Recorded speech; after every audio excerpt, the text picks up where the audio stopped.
All right, we're back with Nate from NextGen. Nate, thanks for joining us again on a Saturday. Looks like Nate got a haircut, so I don't know if we should talk about that, but we're going to definitely talk about the Sure. ZF Powerline 8. You reached out and you want to express some things about the Powerline 8. Just you want to just start with kind of your initial thoughts, and then we'll jump into some images you sent of this thing. Sure. Well, my initial thoughts is that the Powerline 8 is nearly identical to, at least hydraulically, to other ZF 8-speed transmissions that have been in the market for close to 20 years at this point, starting in the BMW 7 Series in around 2008, I believe it was.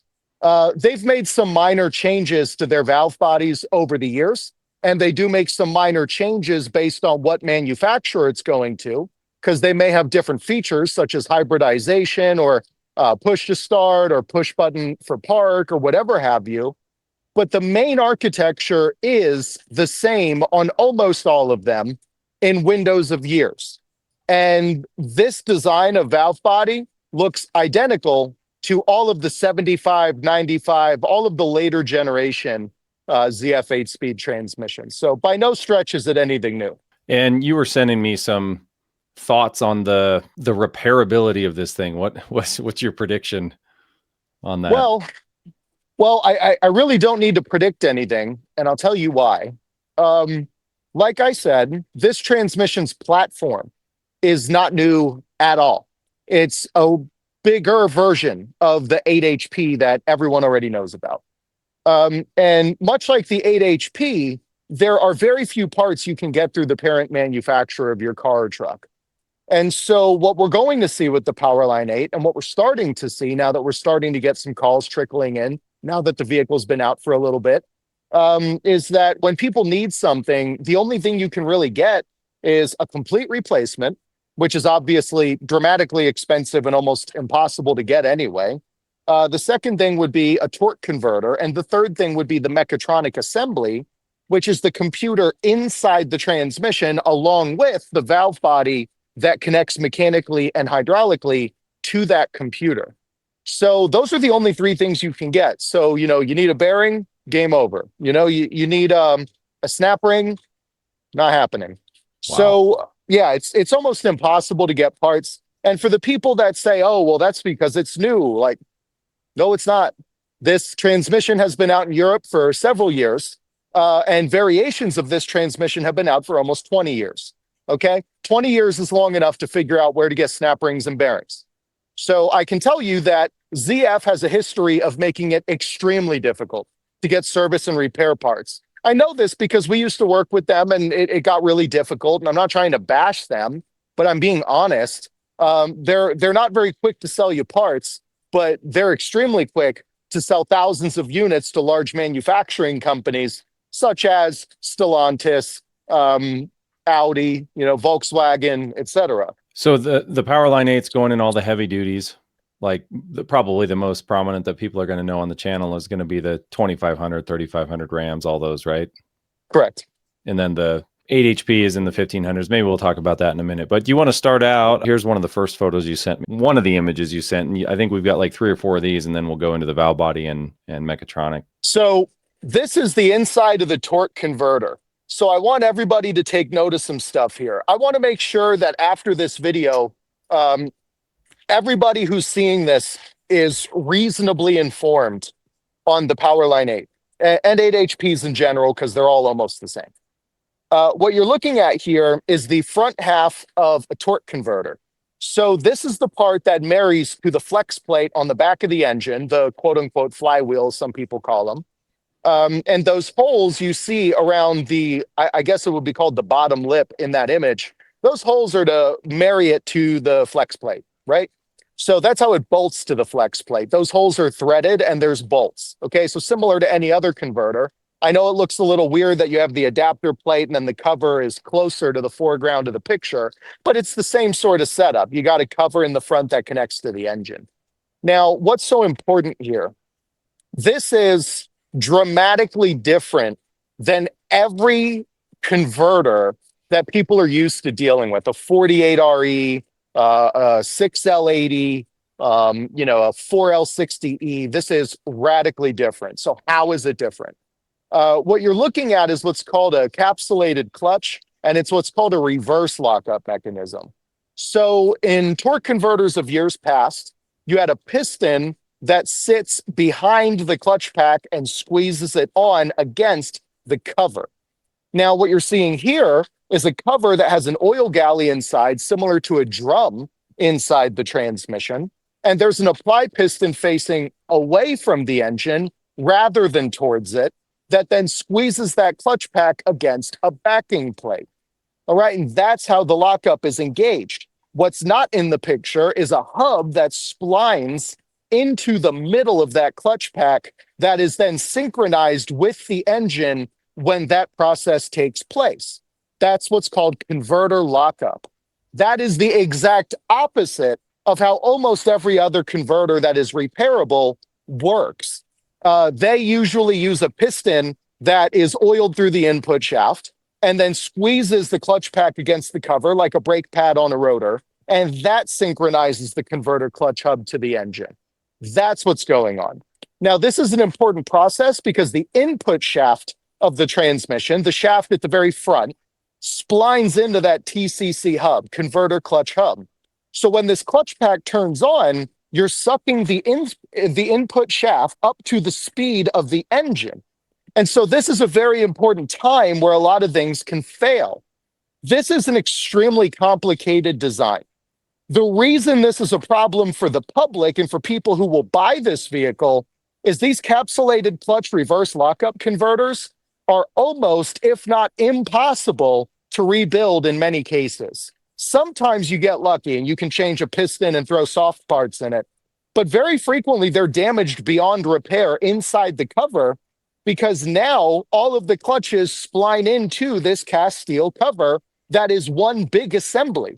And that puts you in a position where you need to then buy a replacement torque converter from the OEM at whatever price they can script you to pay. Wow. How much do those generally run? For the Powerline 8, so all of the ones that we saw on Mopar's website are either discontinued or there's a successor part number coming, so I didn't see any pricing. Okay. However, the same torque converter on the gas units, I believe, was $2,400, $2,700 public. I'm going to assume that this one's maybe $3,200 to $3,800. That would put it exactly where they charge for the ASIN torque converters, which are the predecessor to this transmission. You could say there's no relationship, but they're the one that was used before it. So these torque converters are becoming totally out of control in terms of complexity and price. There was nothing wrong with a 48RE torque converter that could not be reasonably upgraded at a reasonable price.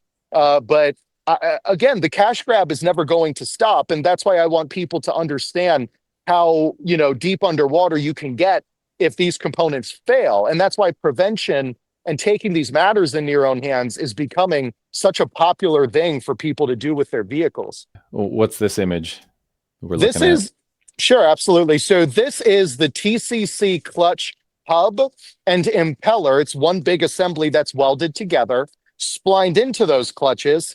And what you'll see between the turbine and the cover is a couple of, they look kind of like wings per se. That's the dampener. There's a bunch of springs in there.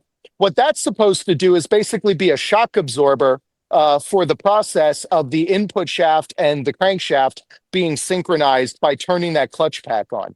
It's so that you can't really feel it. It's designed to soften things up. And that's not necessarily a problem. Dampened torque converters do have a few more failure points than undampened ones, but nearly everything from the factory is dampened for drivability reasons. I don't particularly find that to be concerning, but this is something people need to understand if they get into trying to write TCM tunes for this transmission, which I personally would advise against, is if you get too aggressive with lockup protocol or partial lockup / full lockup, etc., or you eliminate the partial lockup condition, it's very possible that you break that. So I think that this is going to be a significant limitation in the future for the ability of these trucks to produce power above and beyond factory levels safely and reliably. All right, and what's this one? Sure. So the stator is about as thin as what you would find on maybe like a 5-speed Allison. The stator is the part of the torque converter that helps control stall speed. There's other parts, but that's its main focus. It splines onto the snout that goes over the input shaft called the stator support. which is usually part of the pump. That stator has a sprag inside. And what you might notice is that this stator is very thin. For example, if you look at an E4OD stator from a Ford truck 30 years ago, it's multiple times thicker than that. This stator is, in my opinion, going to be a major crack risk. We've seen this on a lot of Hellcat, Trackhawk, all those cars in the past. And those cars are almost exclusively performance applications. And I understand that this is going in a big diesel truck, but people are going to work the hell out of this thing. And I think that stator is going to be an area of concern. I don't think it's going to be common to see them broken. However, I think it's going to be probably one of the first things to go if you add significant power, because this torque converter design is almost the same as most of the 8 HP torque converters. In fact, I'd say all of them, in my opinion. And that is one of the first things to go when you start adding power. I don't think anybody's going to be making 1,200 horsepower out of these trucks in the performance crowd without having to convert to some sort of different gearbox for longevity reasons. Now, for the average person, I think they might be lucky with this. I don't think they're going to run into many issues, but keep in mind, the 5-speed Allison stator is similar in thickness, and there's a lot of those cracking out there, especially when the bigger tires go on, the delete, the tune. This transmission is not necessarily underbuilt, but I can see with my experience that there's a couple of parts here that we in the aftermarket are going to start seeing broken over and over and over. Out of these valve body, did you want to say anything specifically on these? I guess this is pulse dampener. On the pulse dampeners? Yeah. So this part of the valve body, we really need to talk about, and everybody needs to know about this. So one of our most popular products is a pulse dampener delete system for the 8-speed General Motors transmission. It permanently eliminates the components called pulse dampeners. And what these are is little hydraulic cushions that move when oil goes into a clutch pack. And so they're kind of like accumulators. They basically do the same thing. The issue is that this transmission uses waved plates to help support smooth shifts. Well, the issue with that is that you're now double stacking dampening. Wave plates are a lot more reliable than pulse dampeners. Pulse dampeners wear out, and you end up having holes in the valve body where it's worn out. And oil that's trying to turn clutches on then leaks through those holes where the casting gets worn, similar to pistons damaging the side of an engine. When this happens, oil flow into that clutch pack is now leaking off in small figures. And this can trigger the computer to get very confused. And this is one of the main causes in all ZF 8-speed transmissions, all of them, behind the infamous flare and bang symptom that people experience on upshifts. We've heard this as early as 30 or 40,000 miles. That's very uncommon. We've heard it as late as 150 to 200,000 miles. But it seems like the average person starts to experience this maladaptive behavior, at least in heavier trucks, around the 100,000 mile, 80 to 100,000 mile margin. This valve body is basically interchangeable with that of the Jeep Grand Wagoneer. So a lot of the data we have on this valve body failing is actually from the Jeep Grand Wagoneer because it's the same valve body. Oh, wow. Okay. Talk about an upgrade. Yeah. Powerline. Yeah. Yeah. So are they using the same valve bodies? Are they using the Powerline in the Wagoneer or just the 8 HP? No, they're using an 8 HP, but the hydraulics are the same. And this is what I've been trying to tell people. These ZF 8-speed valve bodies, it's radically expensive to re-engineer stuff. So if they can just make a minor alteration to something or not alter it at all, that's exactly what they're going to do. That's how these companies operate. I've been trying to bang that drum for a long time. Yeah, it's like the Allison and the latest 10 speeds from GM. They're essentially the same valve bodies. I know. It's not an Allison. They just put the Allison name on it and thought that was going to make it an Allison. It's the call me Caitlin of the transmission industry. I just don't take it seriously. What is this that you marked up? Sure. So we're making a billet channel plate for the upper half of the valve body, and we're going to eliminate everything that doesn't need to be there or can be bypassed in the plate. Everything you see marked there is either able to be eliminated permanently or simply you would have to change something in the valve body, but you can eliminate it permanently. Every single thing there. That's how much of this casting is committed to weight reduction and material reduction. That's why they do this. Think all the engineering time it took to figure all that out. There's no reason to do that unless there's a return on investment. the return on investment is saving, a couple of cents a component when it comes to making them in a foundry, but that accumulates over many millions of units. So that's all cost reduction, weight reduction. Let's remember, modern valve bodies are cast out of aluminum, usually higher porosity aluminum, because it's cheaper. And as a function of that, you pay for the amount of material that you use. And so if you can eliminate material from parts of the valve body, it's a big money saver. And so there's a whole bunch of engineering that goes into making these as cheaply as possible. And again, I'm not bashing ZF. I think ZF is, I've got my own issues with them. I know some bigwigs there. I know somebody on the Powerline 8 project, and I told him a lot of this stuff. And somehow I never heard from him again. Go figure. But there's much worse companies when it comes to gearboxes. ZF is honestly one of the better companies for gearboxes. I truly believe that. But that doesn't make them perfect, and I'm here to give objective and accurate information. Yeah, everyone's cost cutting. Everyone's having issues. You sent another couple images I'm going to show here. So this was probably one of the more interesting stories. What the heck is this? Sure. This is very important. So anyone looking at this, the first time I saw one of these was in my favorite car brand, Land Rover. This, I'm kidding. If you know me, then you know that I'm totally kidding. So this is called a turtle tail speed sensor, at least informally. That's what we call it. I don't think there's a formal term, but we call it the turtle tail. So there's another picture that shows it a bit closer that may help illustrate that. But on the left side of the picture, you see something sticking off of the mechatronic system. It's that like eggshell colored plastic piece on the left. Yes, that right there. That is the output speed sensor. It is electronically hardwired into the computer. There's no harness. It doesn't unplug. It is hardwired into the computer, which can only be purchased with a complete valve body for several $1,000s. Oh, wow. So if you get an output speed sensor code and you're coming off a Ram 2500 from 2023 with a 68 RFE, and you're like, well, I'll just get one on Rock Auto for $16, you're screwed. You're several $1,000s into an output speed sensor code. Wow. So yeah, it's again, look, fact check me. This is the same thing on every 8 HP ZF. They made this transmission so that you cannot fix it. And I know ZF watches my videos. I'm very aware of that. Anytime I'm on a channel, I know, because I know people there. All right.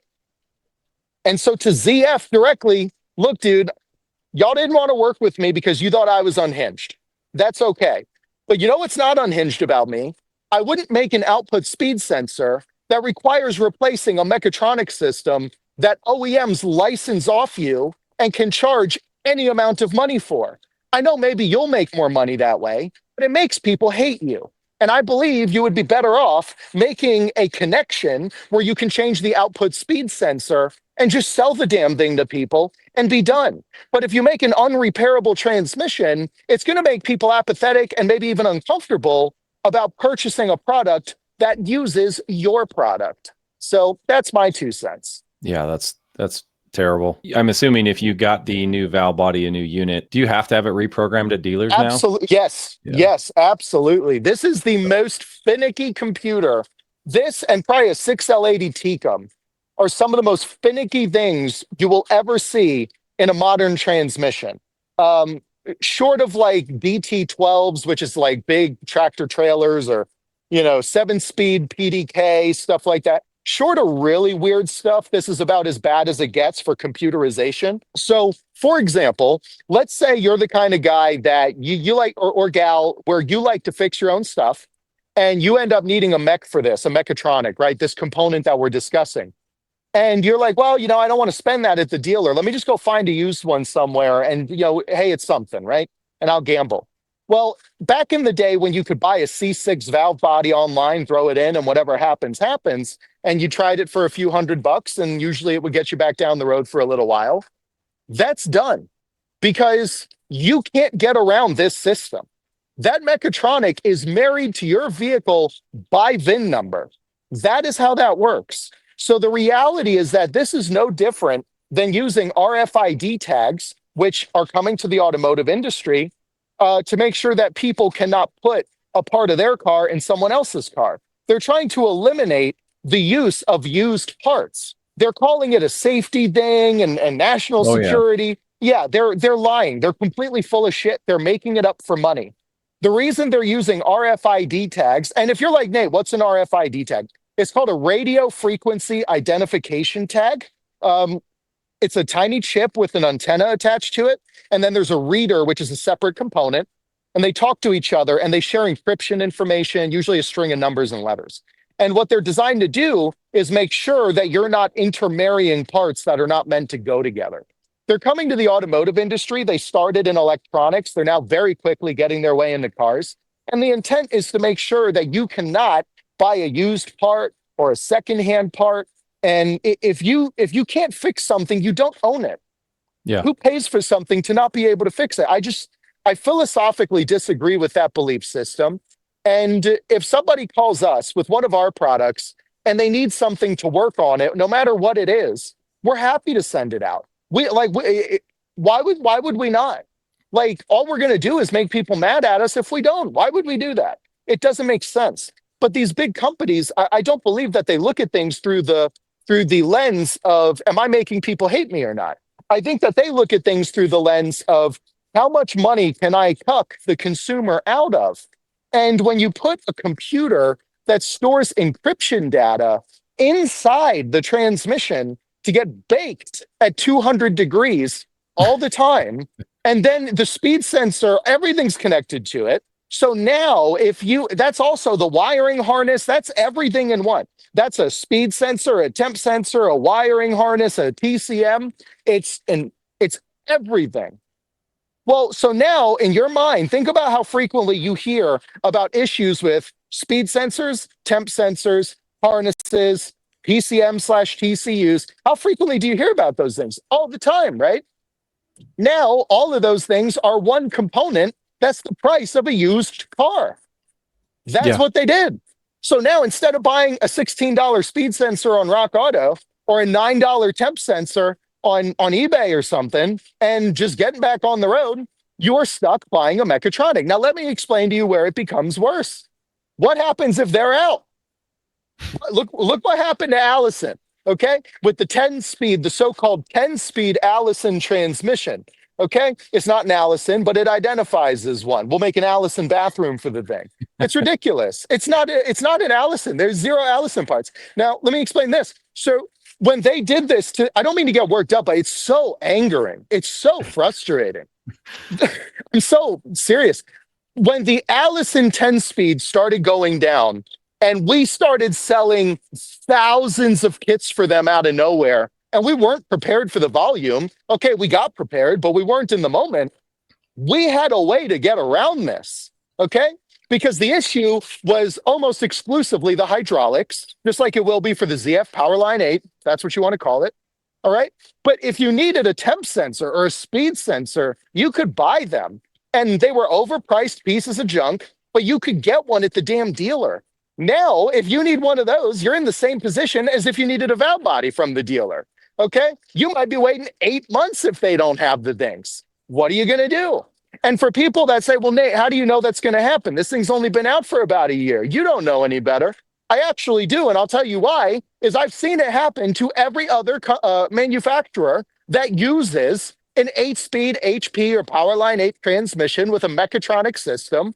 It happens to all of them. Sometimes they go on a back order and they have a total monopoly over you accessing that part. So now if they're on back order, if you're one of these cripples that buys a Land Rover and Land Rover can't get you a mechatronic and you need one to get to work, you're not going to get one. So this is the game that they play. You can't fix things like this. Look at the 8 HPs now. You can get clutches and reseal kits for them, finally.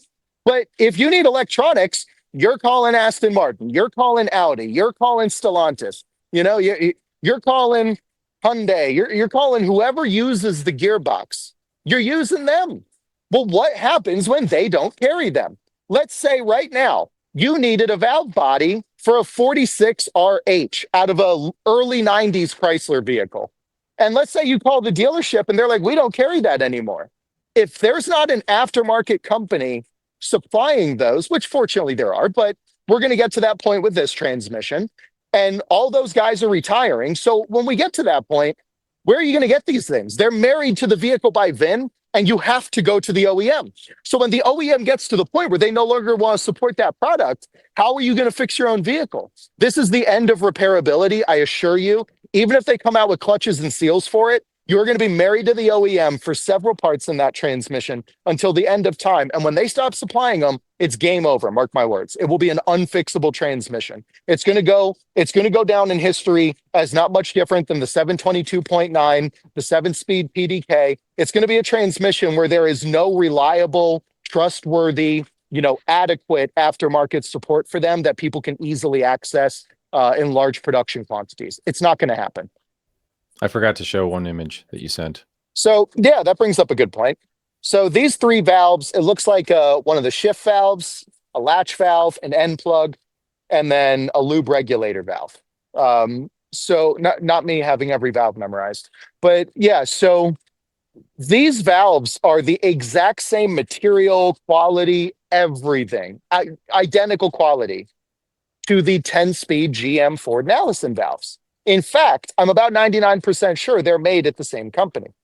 So this is interesting because that's one of the biggest problems in the 10-speed Ford, 10-speed GM is valve erosion, wearing down. They're low-quality material. These are the same valves. They're the same weight when you adjust for water displacement. There's nothing different about them. So that, as far as I'm concerned, is going to be a big issue. And this can be proven by looking at the Grand Wagoneer once again, which uses the same valve body, which is already experiencing rancid valve body issues outside of warranty. This is not the 8 HP that people trust with their whole world in the sports car community. It's almost the same, but the nuance is that that transmission is good at sports cars that don't get driven radical numbers of miles. It holds good power. It shifts nice. That much is true. What this transmission is not going to be good at is getting the hell beat out of it by a big diesel truck, radical mileages all the time with very high idle time. It's not going to be good at that. And the Grand Wagoneer is nothing more than a taste of that. And it's having tons of issues. Don't take my word for it. Just Google it. So I think it's going to be a major issue. That's why the first thing I did was design that pulse delete kit for the 8-speed Powerline, is because it's the same one as the Wagoneer, and we've been using it in the Wagoneer. So it's actually the same valve body separator plate, and that's all you need to change to do a pulse delete. And that's why we got that product out pretty much immediately. It already existed. We just had to retest it in the Powerline 8. So the first thing I would do if I owned one of these would be to eliminate those pulse dampeners very easily. And that's why that was the first thing I wanted to make sure that our clients had access to when this transmission got on the road. People state that the reliability of the 8 HP has been awesome and everybody just trusts it. It's like I see people in the Ram community, the people moving from GM to Ram, Toyota to Ram, and they're like, oh, it's got a ZF transmission. Be totally fine. Like, they don't even question it because So they've had a unintelligent. good track record or a decent track record in comparison. Is that just because the bar's so low on the other side? Well, absolutely. If your girlfriend was Lorena Bobbitt, everybody's an upgrade. So, the ZF, I'm so serious. The ZF 8-speed only looks good because everything else looks worse. I don't look, again, I'm being honest, and I know ZF watches this. I know you guys watch this. I don't think this is a giant clapped out POS transmission. I don't think that, but it's going to fail and have issues. Okay, the 6R140 ain't the worst transmission out there, and we build tons of them because they break. So the ZF 8-speed wasn't originally designed for this. It was designed for luxury sports cars, and it has evolved into other things. And frankly, this transmission is a big cause for inflation. It's a dramatically expensive transmission to manufacture, and ZF is not cheap about getting them out to the manufacturers, the OEMs. So the car OEMs, better said. So, I think, when you're coming from a 10R140 or a 10-speed Allison, I see how somebody would feel better about this. And again, I'm just trying to be objective and honest because I understand sometimes people in the comments, oh, well, Nate, you design parts to upgrade these things. Aren't you biased? Absolutely. I'm biased against these things, and I design parts for them for a living because they're so unreliable. And frankly, you guys clearly agree because you buy them. So I'm trying to help people with information. I'm not dragging the ZF Powerline 8. In fact, I think if I had to choose one of the big three for a transmission, I don't think I would have to think for a heartbeat. I think the Powerline 8's probably in composite analysis the best. Oh, I lost you. So I'm sorry, the phone broke up. I'm being honest about ZF, but I don't want people to feel like I'm being doom and gloom about it because there's just worse transmissions out there. This is not, as far as what you get from the OEM, not that bad. I mean, is it anywhere near what the aftermarket can build you with billet steel everything and pulse deletes and all that stuff that we design? No, it's not, but nothing from the OEMs are. As far as something you can expect in the truck at the price or car at the price of what you pay for a new car, it's not that bad. But there's a lot of these things going to need rebuilt because it's almost the same as the other 8 speeds, which are constantly getting rebuilt. What do you think about mileage? So, I see a lot of guys, especially in the Ram 1500s, they're moving from GM to Ram. 2500, same thing. What do you think reasonably they're going to, you think they're going to hit 100, 150,000 before they start having issues, or what's a reasonable expectation? For the ZF 8-speed? Yeah. Well, I can tell you that the average just across Dodge products that we get calls on ZF8s is around 135,000 miles. That's the median right there. We've heard over 200 a couple of times. We've had some that fail very early. However, what we see most of the time with the ones that fail early is it's your Hellcat, Trackhawk, TRX. That when we get calls from like rappers and shit, that's them, right? So we know how they're being driven. In the 200,000 mile, that's usually your more conservative people. They're aggressive about maintenance, a lot of highway driving, your Sunday drivers, but the average person, the rank and file, it seems to be about 135,000 miles is the middle of the data. Now, keep in mind, that's almost all 8 HPs. We clump the Powerline 8 data in with the 8 HP because they're almost identical. There's really no difference other than the size of some of the parts. The basic functionalities, just about the same. But if I had to guess, here's what I would tell people. The Powerline 8 drives amazing out the gate. It does. That's a fact. The issue is that it doesn't drive that way forever. And anybody with a higher mileage Hellcat can tell you exactly what I'm talking about. And what's eroding is those pulse dampeners, which is why the pulse dampener delete system is such a radically important upgrade for these things. It's the number one way to insulate the transmission from degenerating over time and having those sorts of problems. So I think that on unmodified trucks, we're probably going to see them start having issues in the 100 to 130,000 mile range. I think it's going to be a bit lower than that 135 integer because obviously, diesel truck guys, they beat the hell out of stuff. The other thing is that this is what's called a so-called sealed transmission, which does not exist. That's fake news. A sealed transmission is a transmission that theoretically never needs serviced. That is a complete and total lie. That makes zero sense. Clutch material naturally degrades over time. So does bushing material, bearing material, seals. Those things all decay over time, especially when you have any sort of valve body imperfections. So how can you possibly never change the oil? It doesn't make any sense. I mean, it just literally doesn't make sense. So if anybody told you that your 8-speed ZF transmission can experience its whole life without being serviced, that's true. You're just not going to get a long life out of the transmission because you don't service it. Yeah, I've seen that written in manuals. It's crazy. Well, here's my question. So why is it that other companies that use the ZF 8-speed platform tell you to service it every 30 or 50,000 miles? Some companies say 80 to 100,000. Some say to never service it. It doesn't need service. Well, how can that be? It's the same transmission. So clearly somebody is lying. I would argue that they're all lying, but the most dishonest would be the ones that are telling you that you don't ever need to change the transmission's fluid. They get the Pinocchio award. Yeah, I think it was BMW that said that you should change it every 50. I believe that is, yeah. You know that we're in late stage automotive corruption when BMW is the one batting for proper maintenance of your car. Although they probably charge like $2,000 for a fluid swap or something. Yeah, I know. I don't doubt it. But at least they're recommending it. At least It's they so have painful. When that. BMW is exemplar of good maintenance, there's something so wrong with the automotive industry. It's so Yeah. disturbing. Yeah. I've owned a couple BMWs, and man, if you want a project car that every time you start it, you have a new project, that's the one. Those are the ones to get. They Well, drive great, and they always have something wrong with them. dude, I had an M5 competition and a Rolls-Royce Ghost as well, which is based on the BMW 7 Series mechanically. And both of them were the most unreliable things I have ever put my ass cheeks in the driver's seat of.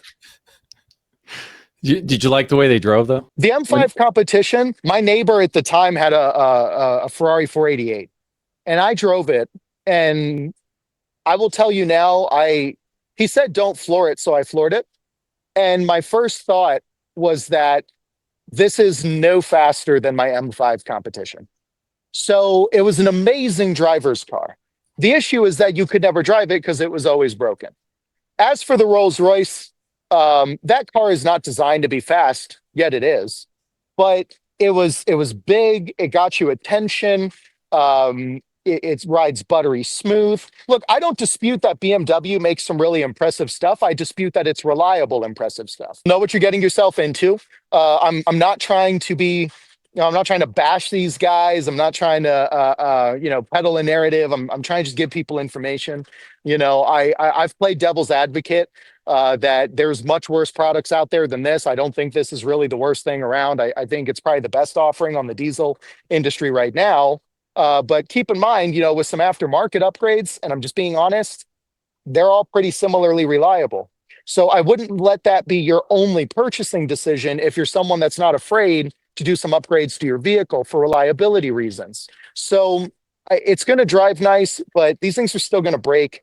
And the reason I felt like it was important to get all these pictures out to people and show people what we're looking at here is because this transmission is not new, and people think it's new. People think, oh my God, this is a whole new thing. It's based on the 8 HP. It's so great. All the people telling you the 8 HP is great have never had to buy another one. If they did, they'd be like, oh my God. So I think this is going to be a giant money pit of a transmission. And if you don't believe me, call your local dealership and quote getting one replaced. Just see what the number is. I did it. It was $16,500. what's the 8 HP? Do you know? It depends radically on the vehicle. So Yeah. on the cheap side, the cheapest of the cheap, like in Jeeps and stuff, installation included is around $10,000, nine to Okay. $10,000. And on the more expensive side, look, once you get into like exotic vehicle, I like Lamborghini charges like $48,000 just for the gearbox. And they quote like 20 something hours to put it in. So you can do the math there. But it depends really wildly on what brand you're going with. And there's definitely a luxury tax on all the nicer brands. But for the average person, at least the Stellantis community, it's twice the price of every other transmission you're going to look at. Yeah, and this is probably a big reason why they love pushing people towards EVs, because EVs accelerate that trend of unrepairability, and you must use the dealer for everything. Well, absolutely. And, I've said this many times. I've been on the record saying this. I am not anti EV, but I'm anti pressuring people to adapt a technology that's not ready yet. I'm definitely against conscripting you and me to pay for it. And I'm definitely against a propaganda campaign from these car companies to talk about how these are the best things ever. You're going to save money on maintenance because there's less moving parts. That's why they're the most unreliable vehicles in like what, 6 out of the 10 spots on the Consumer Reports, 10 most unreliable vehicles of 25, 6 out of 10 of them are electrified in some way. Like they don't have a 6 out of 10 market share. This technology is not ready. And the more that they try to force that technology on people, it's not going to make things better. It's going to give people a sour experience. Always remember, 1 out of 4 people leave the EV trend after they try it. I know that means that 3 out of 4 stay, but how many times are they going to stay? 1 more purchase, 3 more purchases? And frankly, if you're the kind of person with whom EVs are a good fit for you, then that's fine. Have at it. I have nothing against that. But this mythology that we're all going to transgress to EVs, which by the way, the Powerline 8 was designed to be hybrid compatible. So Yeah. that may foreshadow what is coming here soon for the diesel community. But this stuff is just not going to be fixable. And they're trying to get EV people, in my opinion, to be the piggyback for this. I mean, I think Ford is one of the worst for this, in my opinion, with their Ford Blue program that it looks like they're backing out on because they found out it's a giant money losing model. But yeah, this EV thing is not going to make it very far. Batteries are holding us back, and it's not going to change anytime soon. I honestly think that if the infrastructure gets to where it feels a lot like a gas station, and if it doesn't feel like it does now, where if you're in a rural area or larger states without a lot of EV chargers near you, it's not a great experience. If you don't have a supercharger within 20 minutes of you, that sucks. You got to charge at home. But if they get rid of that, if they have a good charging infrastructure where it's just like gas stations, they're everywhere, people will start to buy them simply because they don't have to worry about the transmission, like a GM transmission or whatever it is. I had someone on my forum the other day, 5,000 miles. He's got a Chevy Trailblazer, those little tiny, they're like a RAV4 size.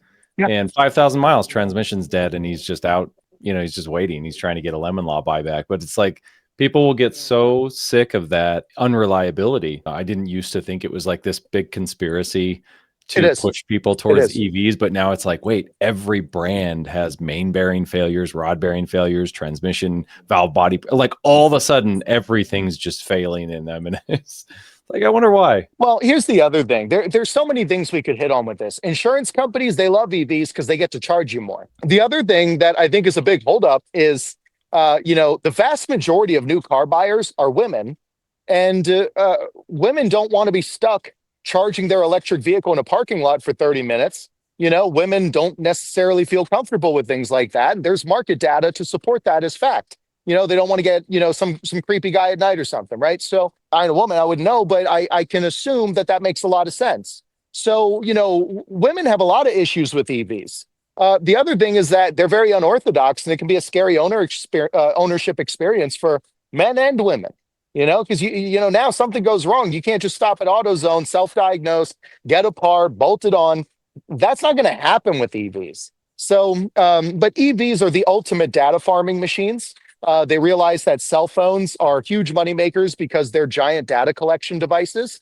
And the closer they can make a car to a cell phone, the more they can replicate that business model. I've said this in the past. I'll say it again. Car companies don't make money, but data, tech, software companies, they do. And that's why car companies are trying to turn into data, tech, and software companies. Well, thanks, Nate. Appreciate it. Sure. Yeah. Thanks for having me on. Yeah. Hopefully everybody enjoys this one. They'll be triggered.